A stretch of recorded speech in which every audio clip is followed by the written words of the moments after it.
Everyone. My name is Nathan Conley. I've been a UU since 2013, 2014, and I've been a member of UUCD since January. I'm on I help the worship committee, and I will be the one leading the reflection and service today.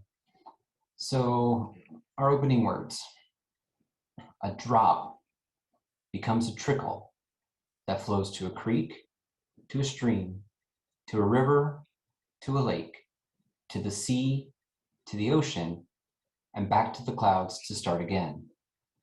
So too does our giving. Give a drop or give a river, it all goes to the same destination. And just as that cloud takes the given bounty miles away to provide relief to others, so too do our contributions. A poor teenager in Delaware, a homeless family living in an alley in Las Vegas, a vulnerable child on the US and Mexican border, a drowned village in Bangladesh, or refugees from Ukraine who are more than just Ukrainians. Our intentionally and mindfully given contributions, financial or material, are a drop or a river that flows to a sea or ocean of aid that provides relief to all of these people minutes or hundreds of miles away. We shouldn't discount our impact, our power to contribute to change.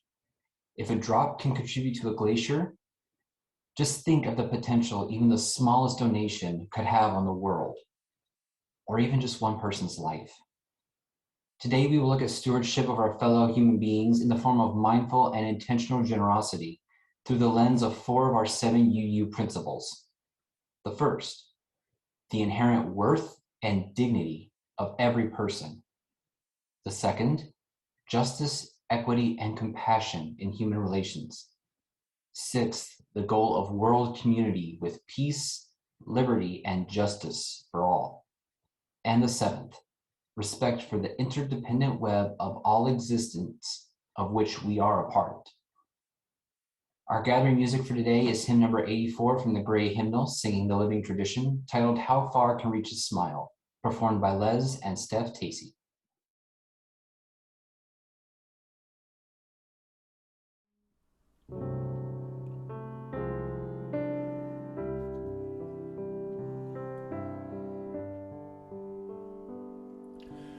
How far can reach a smile? How high a helping hand can lift? How far is far enough to give?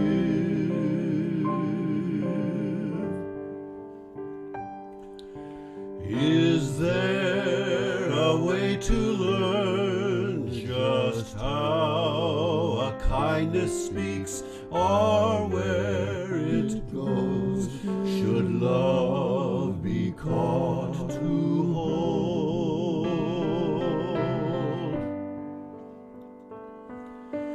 For God pours out this love in all that lives through God. We see that life can never cease to give.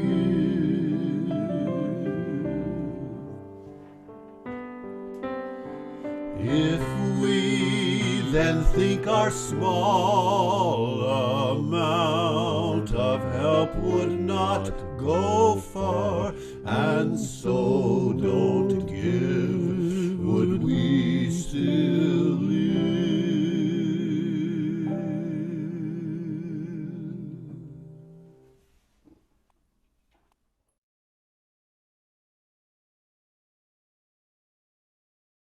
Good morning again. It is my pleasure to officially welcome you to worship this morning. We are glad you are here. We hope you will find ample room in this community for your spirit. Welcome and thank you for being with us. In addition to our worship each Sunday at 10, let me remind you that we meet on Tuesday nights at 7 for a more informal time of check-in and sharing. However, this Tuesday will be different.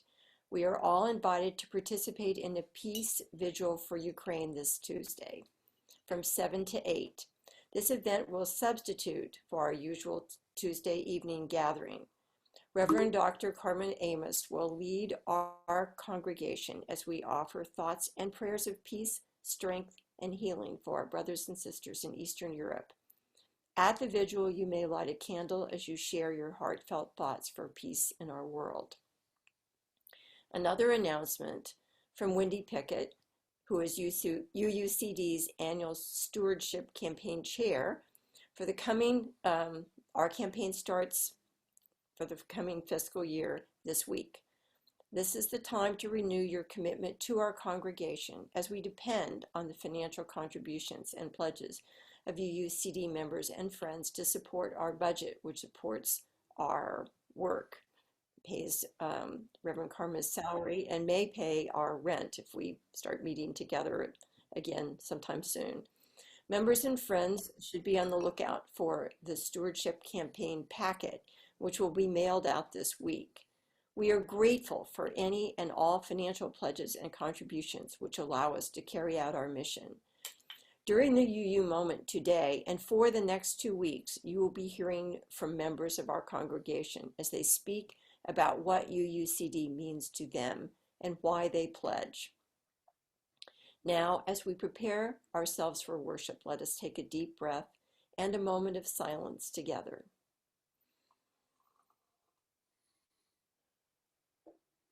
And know this: whoever you are, whomever you love, wherever you've been, and whatever you've done, whatever your religious beliefs are or aren't, you are welcome in this spiritual community. However you move in this world, how much or how little is in your bank account or wallet, however you are feeling in this moment, you and all of who you are welcome in this spiritual community. We are all enhanced by being together.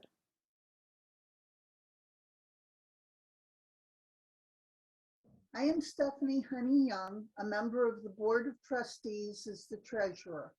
We light this chalice reminding ourselves that Unitarian Universalists around the globe light chalices in communion with us.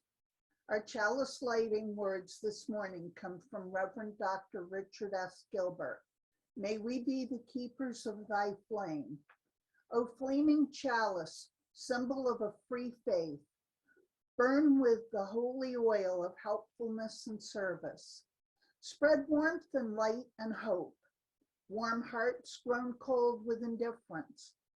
Light dark places with justice, rekindle hope in despair. May we bring fuel for thy fire of love. May the oil of loving kindness flow from us to thy leaping flame. May hands of service shelter thee, that no winds of hate may extinguish thy brightness. May thy light and warmth be eternal. May we be keepers of thy flame. Okay. I'm Phil Troxler and am a founding member of UUCD. Please join me in our unison affirmation. And the words are in the chat box. Love is the spirit of this church, and service its law. This is our great covenant to dwell together in peace, to seek the truth in love, and to help one another. Our opening song for today is titled Give a Little Bit, as covered by the Goo Goo Dolls on their 2004 album, Let Love In and Live in Buffalo, July 4th, 2004. The original song was by Supertramp, was recorded in 1977.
Hi, everyone. I'm Laura Parks. I'm a member of the board and I'm also part of the Stewardship Committee. As you heard earlier, the Stewardship campaign is just beginning for the year. And as part of that, you're going to be hearing testimonials over the next few weeks about why people pledge. And this week, you're going to be hearing from me about that. So I know a lot of people have heard me say this before, but I'm not a religious person and I'm not a spiritual person. So my friends and my family are often surprised and confused by my involvement in a church. But I do find many things of value in UUCD, including the opportunity to practice the democratic process with a group of people who are wholly committed to maintaining that process. I also value the intergenerational components of UUCD, and I place high value on the way that the democratic process at UUCD incorporates intergenerationality. In other words, I like that the kids are listened to and that they are nurtured into a deeper understanding of democracy. And I like raising my own kid that way. In the last couple of years, a lot of things have changed. And some aspects of UUCD that I personally value have also changed or been diminished. However, I've seen that UUCD has different and new things to offer during this time. And I believe that in the future, UUCD will continue to flex to meet what needs we can meet at the time. We will be able to meet more needs with more money. That's just how needs work and how money works. I think that UUCD has something to offer. I think it's different for different people and it's different at different times. And over the next few weeks, we'll be hearing more from individuals about what those things are. And I encourage you guys to also talk to each other and just ask questions because it's always interesting to hear what other people value about our community.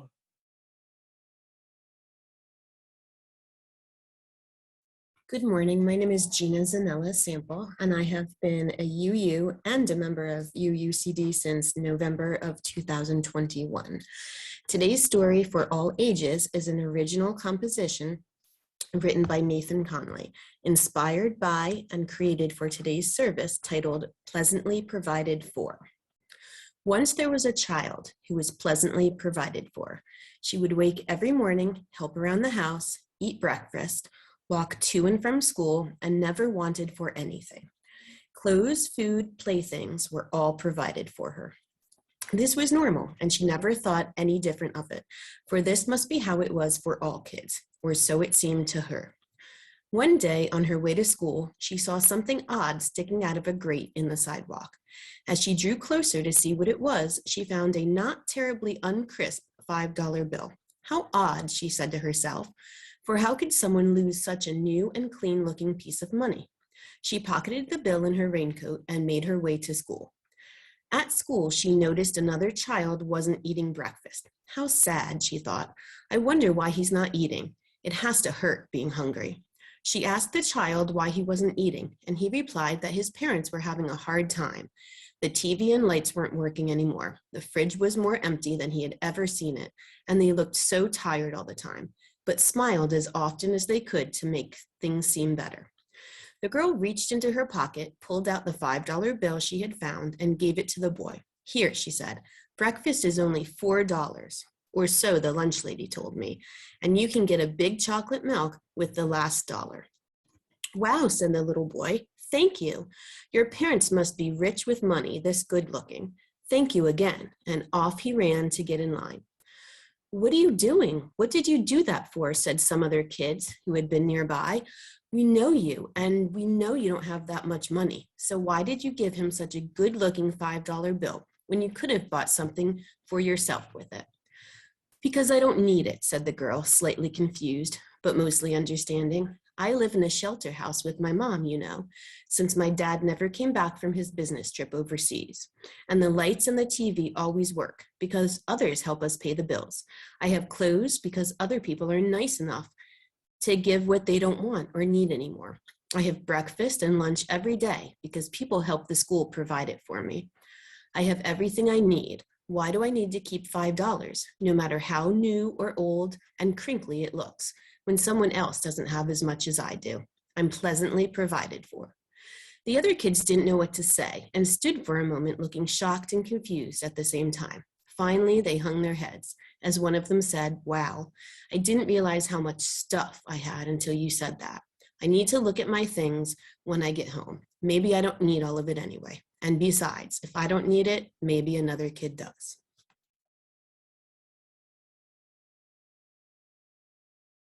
Good morning. My name is Pat McElwee, and I chair the Committee on Ministry. And it's now time of joys and concerns when we offer one another the opportunity to share very briefly what is most in our hearts right now, life's celebrations and concerns. As you do so, we invite you to light a candle in your own space. Through the action of sharing and then kindling a flame, we give energy to our best thoughts, meditations, sympathies, celebrations, and prayers.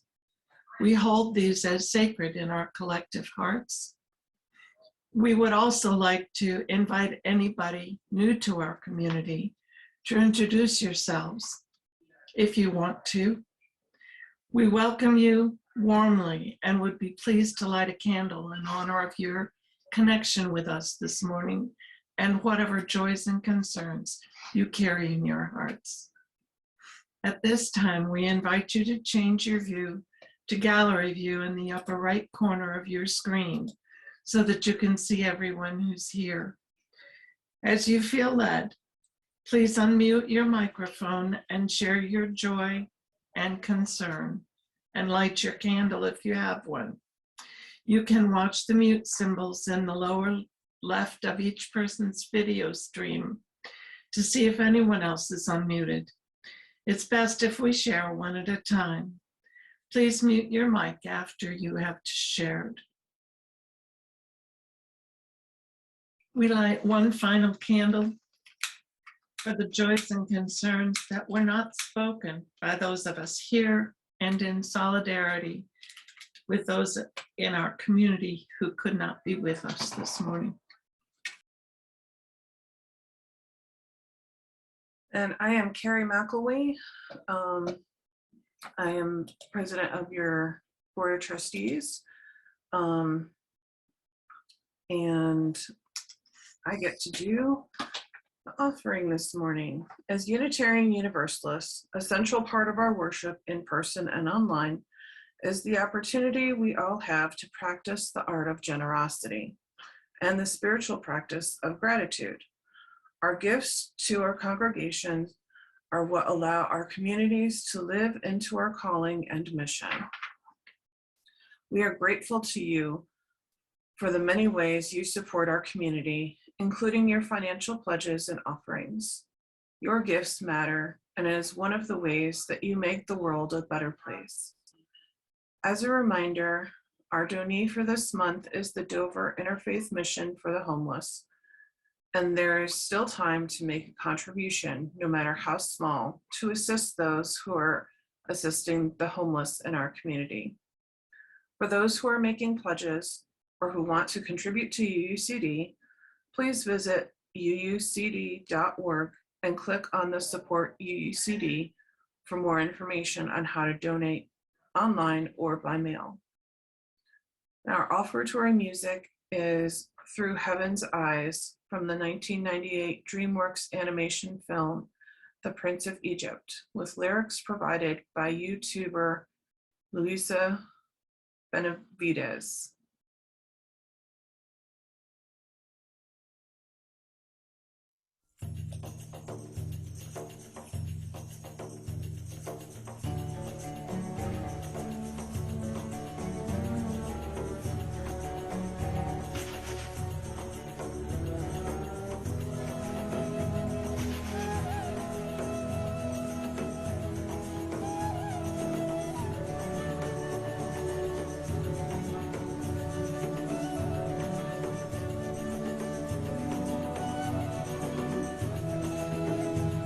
A single thread in a tapestry, though its color brightly shine, can never see its purpose in the pattern of the grand design. And the stone that sits on the very top of the mountain's mighty face doesn't think it's more important than the stones that form the base. So how can you see what your life is worth or where your value lies? You can never see through the eyes of man. You must look at your life. Look at your life through heaven's eyes.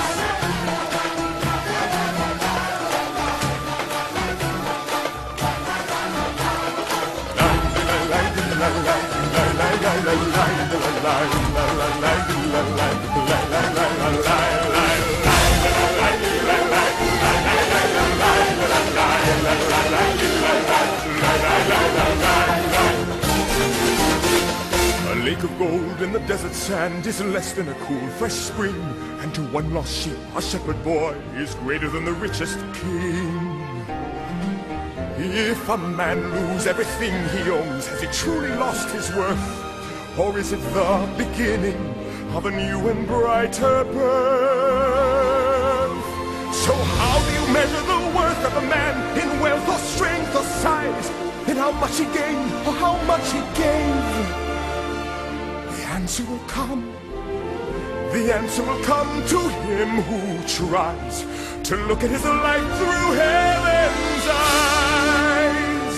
And that's why we share all we have with you, though there's little to be found.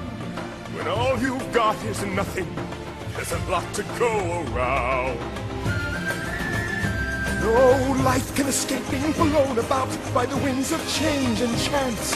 And though you never know all the steps, you must learn to join the dance. You must learn to join the dance.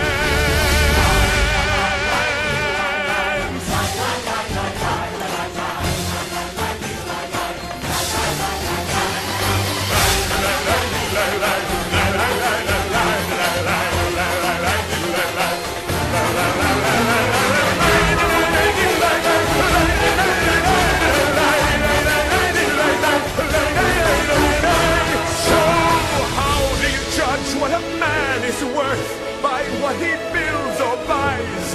You can never see with your eyes on earth. Look through heaven's eyes and look at your life. Look at your life. Look at your life through heaven's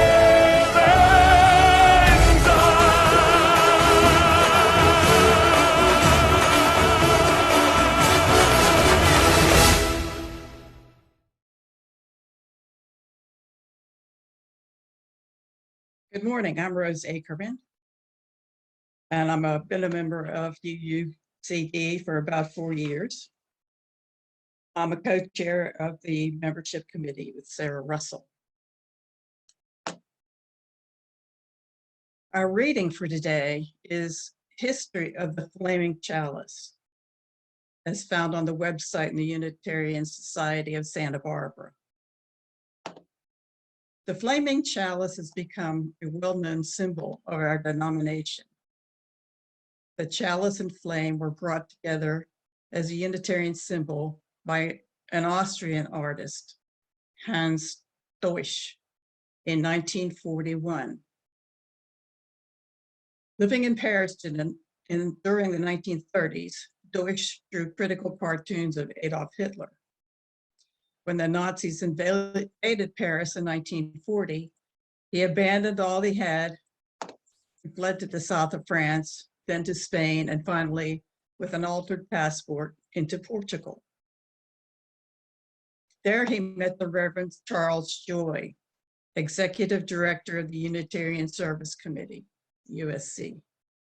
The Service Committee was new, founded in Boston to assist Eastern Europeans, among them Unitarians, as well as Jews who needed to escape Nazi persecution.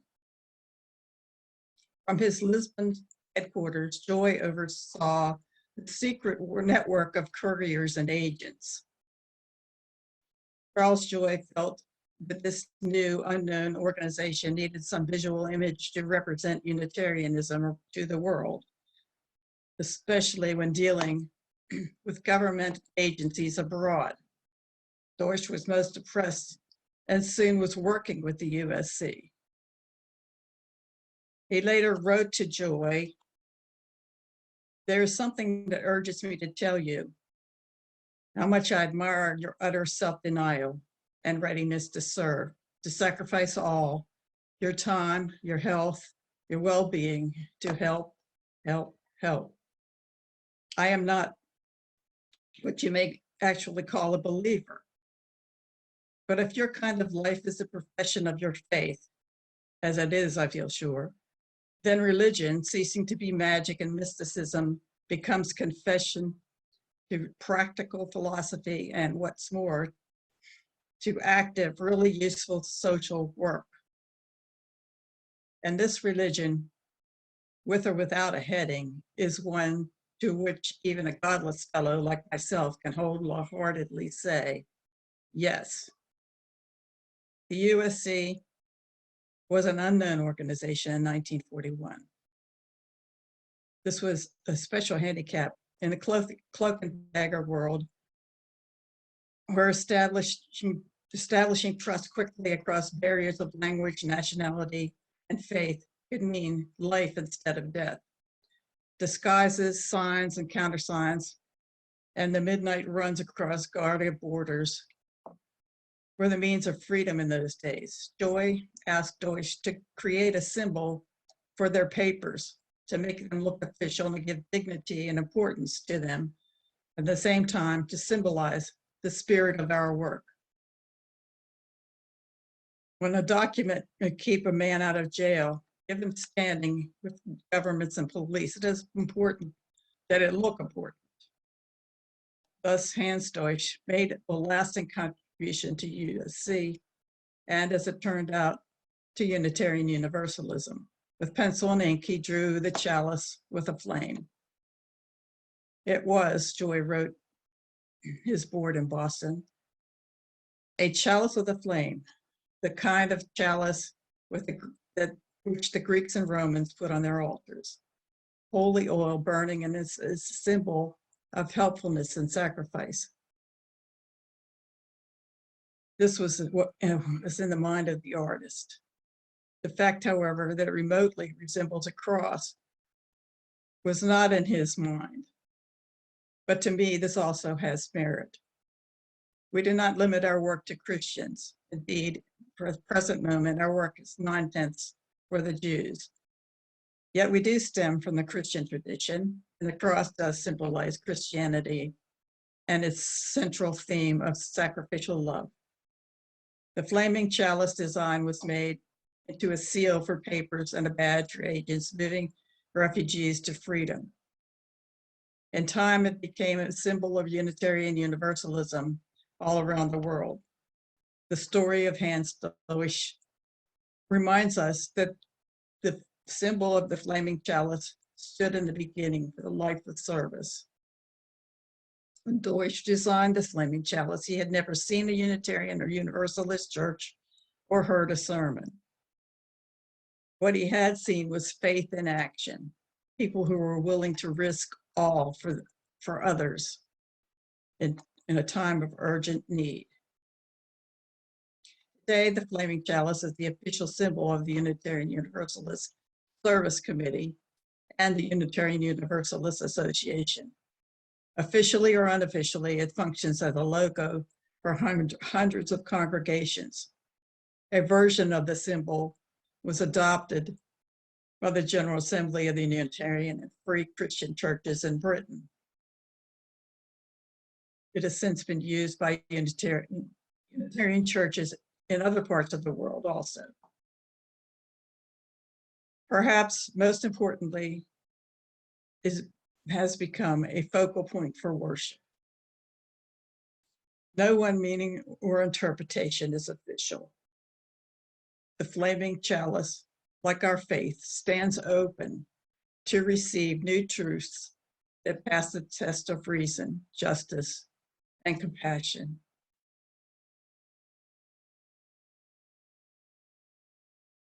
Good morning again, everyone.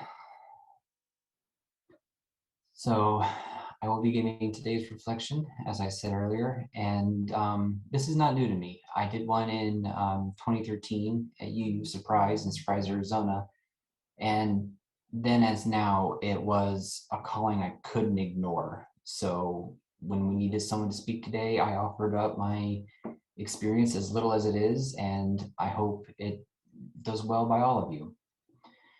So just a little bit of my own background. I did spend time in a domestic violence shelter as a child. I remember getting the gallon of milk out of the fridge after it was filled up the fourth time with water from the sink, and realizing Frosted Flakes just don't taste the same with milk that skim, if it can be called milk anymore. Because of my poor beginnings, I had a EFC, expected family contribution, of 0 when I filled out my free application for federal student aid for college. Despite that, however, I was greeted by Sally Mae with student loans toward the end of my college time that were, just what you need, just what you're looking for. This is exactly what you need. It'll take care of the rest of the financial concerns you have. There's flexible payments. Don't worry, they'll work with you afterwards. I was literally a poor country boy. So my dad and I, not really knowing the financial world at the time, as far as student loans, signed. And 6 figures of student loan debt later, I have a bachelor's degree, but jobs for Bachelor of Arts in sociology don't really pay that well. So I am still paying that back, so I do not have the means to give financially. But I can talk. As a lot of people are probably shaking their heads in the gallery view right now. And with that gift, I can provide immaterially. So today, I'm going to share some perspectives from 4 different faith traditions around the world on giving, both financially and materially. And we'll start with my own background. Before coming back to UU and even on my own time, I am a heathen. And to get the explanation clear up front, it's not the godless heathens that we're used to hearing growing up. Heathen was originally for someone who lived out in the country on the heath, a piece of land above the floodplain. So when things flooded, their houses were safe. But because they were out in the country, when Christianity rolled through Europe, it would hit the towns and the cities and the educated higher classes first, leaving those in the country to be converted last, and because of where they lived, more difficult to get to. So they weren't godless, they just didn't have the Jewish, Christian, Islamic God. If anything, they were God full, with gods like Odin, Frigga, Freya, Frey, Thor, Heimdall, Loki. There was a whole family gathering that they could beseech for aid. But getting to the perspective of that faith, the Havamal, a religious text from heathenry, verse 52 in the H.A. Bellows translation tells us, "No great things needs a man to give. Oft little will purchase praise. With half a loaf and a half-filled cup, a friend full fast I made." This doesn't talk about large sums of money, any gaudy gifts of grandeur, decadence. It simply speaks of a cup of coffee, a bowl of soup, a pittance of coin, pocket, wallet, purse, vehicle change, or maybe a $20 bill. All adds up. Soup kitchens, shelters, supplies for these places, conferences, social justice action, missions, pilgrimages, deployments, if you will, either here in the US or beyond our borders, policy changes, General Assembly attendance. All of this requires some form of either funding or supplies to do. So we could pay for items or for travel attendance. Another tradition from the eastern half of the world is the zakat from Islam. This is the third of 5 pillars of Islam, and it stands for that which purifies. The first pillar is the Shahada, or the declaration of faith, which all must say with conviction to become a true Muslim. The second pillar is the Salah, or prayer, what we know as the music that calls them to prayer 5 times a day. Zakat is the third pillar, and it is almsgiving, or offerings. Psalm, which is fasting, which we know of during Ramadan. They fast from sunup to sundown and have great feasts after the sun's gone down. And the fifth pillar is the Hajj, or the pilgrimage, that everyone must take at some point if they're able. From the Quran, as translated by Muhammad Zafrullah Khan, Surah 9, Ayat 58 through 60, we have these words.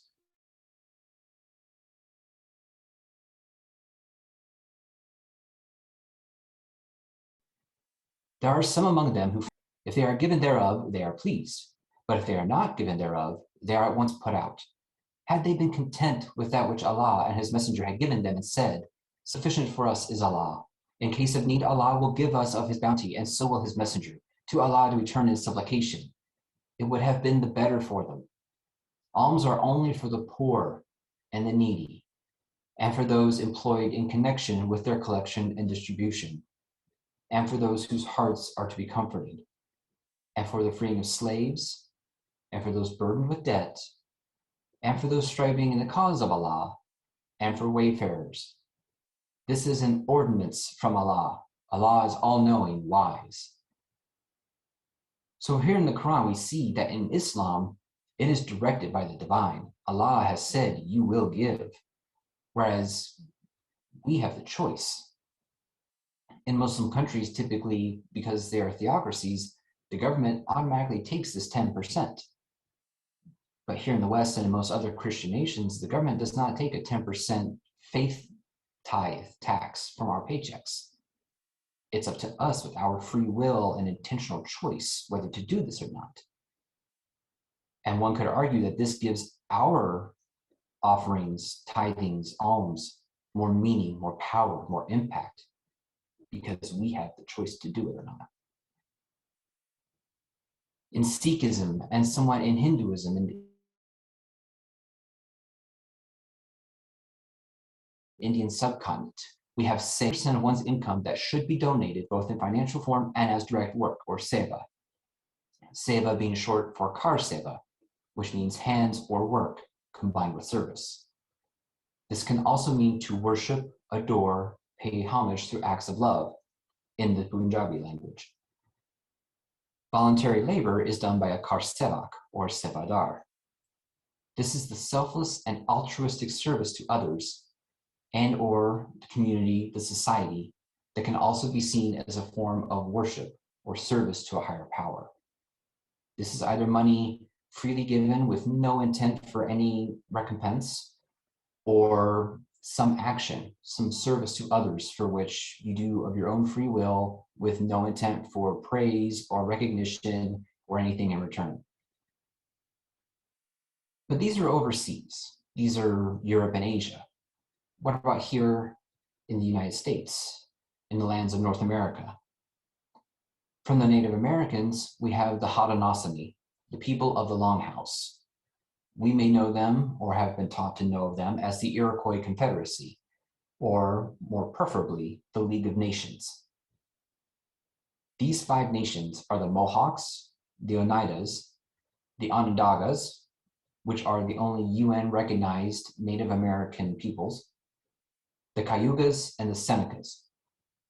So ingrained and diffused in their culture were these concepts that they can easily be overlooked if you don't know where to look. They traded with fellow nations. For example, within the Onondagas, they have several sub-tribes, and they would freely trade with each other. But they would also trade with the other nations, with the Mohawks, the Oneidas, the Senecas, the Cayugas. The sons married and lived with the wives and their families, as opposed to the daughter going to live with the husband's family. But they remained primarily loyal to their mother's house and clan. So even though they married and lived with the daughter's family, If it came down to it, they were loyal to their own mother's clan. Power and ascendancy was matrilineal. It came down through the mothers. And even in great decision-making, the matriarch was the final decision. And throughout all of this work and craft, all were thought of, and any laws that were made were given great concern specifically to what they called the seventh generation. If we make this choice now, if we make this law do this now, how will it affect us 7 generations from now? Our children's children's children's children. 7 generations from now, when they look back at this decision, what will they say about us? What world will we have left them? So in closing, we've talked about several faith traditions and perspectives of each. But if we were to really break it down to an elevator speech, a little soundbite, what would that be? From heathenry, little is needed for friendship and aid. From Islam, we should make it a priority, a personal obligation to give a little of our excess or cushion for those with less, especially since it is our free will choice to do so. From the Indian subcontinent, we can view offerings as contributions and an extension of our own faith practice, instead of just another drain on our income for potentially corrupt or ineffective needs. And from the Native American traditions, if we lead the charge and make it a habit, then we can start a cultural norm for our descendants instead of them seeing it as an oddity their grandparents did. Many already have little and still need help. With Ukraine, now there will be more who do. Do we prove our message of bring your tired, your poor, your huddled masses yearning to be free and be the lighthouse on the hill? Or do we take the position of leave me be, instead proving that the light, which should have been a beacon all along, was instead a bonfire of falsehood and mindless self-indulgence? Will you genuinely consider offering $5, $10, $20 or more to provide for registration or accommodation? Or if you can't give financially, would you provide transportation to a conference or a shelter or a soup kitchen, knowing full well the only compensation you may receive is a hand on your arm and a genuine and heartfelt thank you? We don't have to do it all alone. But if we do a little together, as many streams form mighty rivers, so too can we leave a great path or cause a great wave of change. Our closing song for today is number 299 in the Gray Hymnal, singing the Living Tradition, titled Make Channels for the Streams of Love.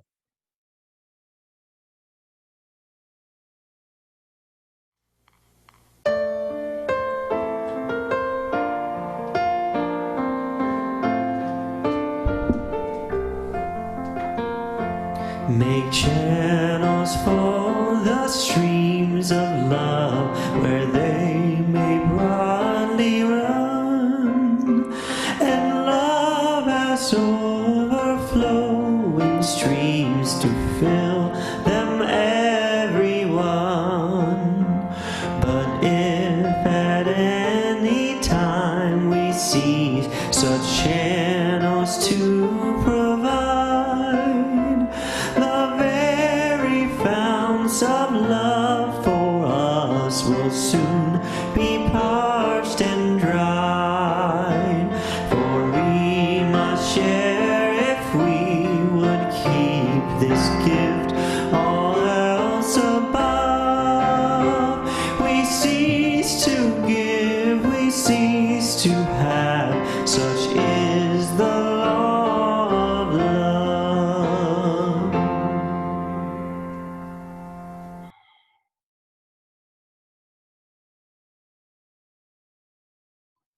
Please join me in extinguishing the chalice.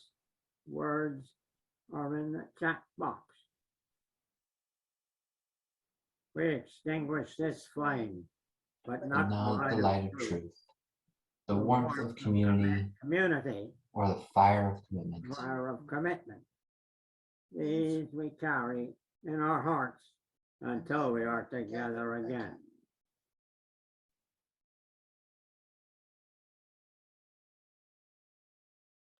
Our closing words for today are a collection of specially selected quotes from the late, great Reverend Dr. Martin Luther King Jr. I will pause briefly between each quote. Everybody can be great because anybody can serve. You don't have to have a college degree to serve. You don't have to make your subject and verb agree to serve. You only need a heart full of grace, a soul generated by love.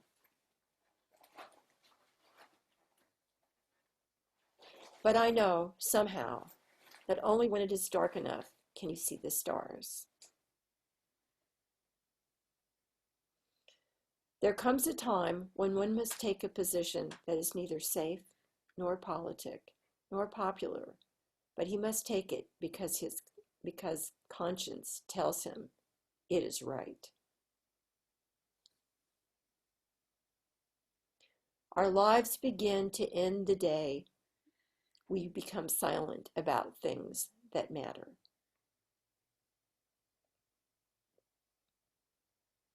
In the end, we will remember not the words of our enemies, but the silence of our friends.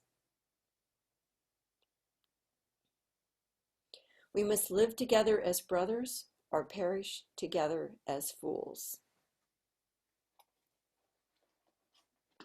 We must come to see that the end we seek is a society at peace with itself, a society that can live with its conscience. Now our virtual worship has ended, but our connection to one another and the earth endures. Go blessed to be a blessing for others.